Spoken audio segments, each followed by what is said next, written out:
Hi everyone, welcome to channel Swastha foods. നമ്മൾ ഉണ്ടാക്കാൻ പോകുന്നത് നെല്ലിക്ക പച്ചടിയാണ്. അപ്പോൾ അതെങ്ങനെ ഉണ്ടാക്കുന്നതെന്ന് നോക്കാം. അപ്പോൾ എൻ്റെ വീഡിയോ ലൈക്ക് ചെയ്യാനും ചാനൽ സബ്സ്ക്രൈബ് ചെയ്യാനും മറക്കരുത്.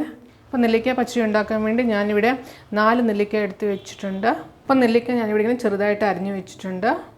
ഇനി ഒരു പാത്രത്തിലോട്ട് നമ്മൾ അരിഞ്ഞു വെച്ചിരിക്കുന്ന നെല്ലിക്ക ഇട്ട് കൊടുക്കാം. പിന്നെ 3 പച്ചമുളക് നടുക്കൂടെ കീറിയത്, 1/2 ടീസ്പൂൺ ഉപ്പ്, 1/4 കപ്പ് വെള്ളം. ഇത് ലോ ഫ്ലെയിമിൽ വെച്ചിട്ട് അടച്ചു വെച്ച് കുക്ക് ചെയ്തെടുക്കാം. ഇനി ഇത് ഓപ്പൺ ചെയ്ത് നോക്കാം. നെല്ലിക്ക നല്ലവണ്ണം കുക്കായിട്ടുണ്ട്. നെല്ലിക്ക വെന്തിട്ടുണ്ടോ എന്ന് നോക്കാം. നമുക്കവിടെ നല്ലവണ്ണം ഇത് വെന്തിട്ടുണ്ട്. ഇനി ഗ്യാസ് ഓഫ് ചെയ്യാം. ഇനി അരപ്പിന് വേണ്ടി മിക്സിയുടെ ജാറിൽ 1/2 കപ്പ് തേങ്ങ ഇട്ട് കൊടുക്കുക, 1/2 ടീസ്പൂൺ ജീരകം, 1 പച്ചമുളക്, 1/2 ടീസ്പൂൺ കടുക്, വളരെ കുറച്ച് വെള്ളമൊഴിച്ച് ഒന്ന് അരച്ചെടുക്കാം. ഇനി ഇതിനകത്തോടെ നമ്മൾ അരച്ച് വെച്ചേക്കുന്ന അരപ്പിട്ട് കൊടുക്കാം. അരപ്പിട്ടതിന് ശേഷം ജസ്റ്റ് 1 മിനിറ്റ് ഒന്ന് ചൂടാക്കുക. ഇനി ഗ്യാസ് ഓഫ് ചെയ്യാം. ഇത് അടച്ചു വെച്ചേക്കുക.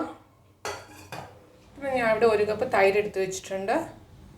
ഇപ്പം നമ്മുടെ അരപ്പ് നല്ലോണം തണുത്തിട്ടുണ്ട്. ഇനി ഇതിനകത്തോടെ നമ്മൾ എടുത്ത് വെച്ചേക്കുന്ന തൈര് ഒഴിച്ചു കൊടുക്കാം.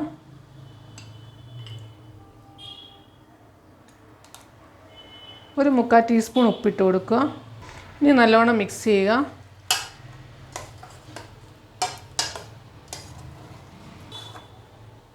ഇനി കടുക് വറക്കാൻ വേണ്ടിയിട്ട് ഒരു പാൻ വെക്കുക. പാൻ ചൂടായി കഴിയുമ്പോൾ അതിൻ്റെ അകത്തിലോട്ട് 1 ടേബിൾ സ്പൂൺ എണ്ണ ഒഴിച്ച് കൊടുക്കുക. എണ്ണ ചൂടായി കഴിയുമ്പോൾ ഇതിലോട്ട് 1/2 ടീസ്പൂൺ കടുക് ഇട്ട് കൊടുക്കുക. ഇനി ഇതിൻ്റെ അകത്തിലോട്ട് 2 വറ്റൽമുളക് ഇട്ട് കൊടുക്കുക. ഗ്യാസ് ഓഫ് ചെയ്യാം. ഇനി ചെറുതായിട്ട് തണുത്ത് കഴിയുമ്പോൾ തൈരിൽ ഒഴിച്ച് കൊടുക്കാം. കടുക് വറുത്തതിന് തൈരിൽ ഒഴിച്ച് കൊടുക്കാം. അപ്പോൾ എല്ലാം ട്രൈ ചെയ്ത് നോക്കുക. അപ്പോൾ വീഡിയോ ഇഷ്ടപ്പെട്ടെങ്കിൽ ലൈക്ക് ചെയ്യുക. എൻ്റെ ചാനൽ സബ്സ്ക്രൈബ് ചെയ്തില്ലെങ്കിൽ സബ്സ്ക്രൈബ് ചെയ്യാൻ മറക്കരുത്. സബ്സ്ക്രൈബ് ചെയ്യുമ്പോൾ ബെല്ലൈക്കൺ ക്ലിക്ക് ചെയ്യുക, ഓൾ ഓപ്ഷൻ സെലക്ട് ചെയ്യുക. നിങ്ങളുടെ അഭിപ്രായങ്ങൾ കമൻറ്റ് ബോക്സിൽ ഇടുക. Thank you.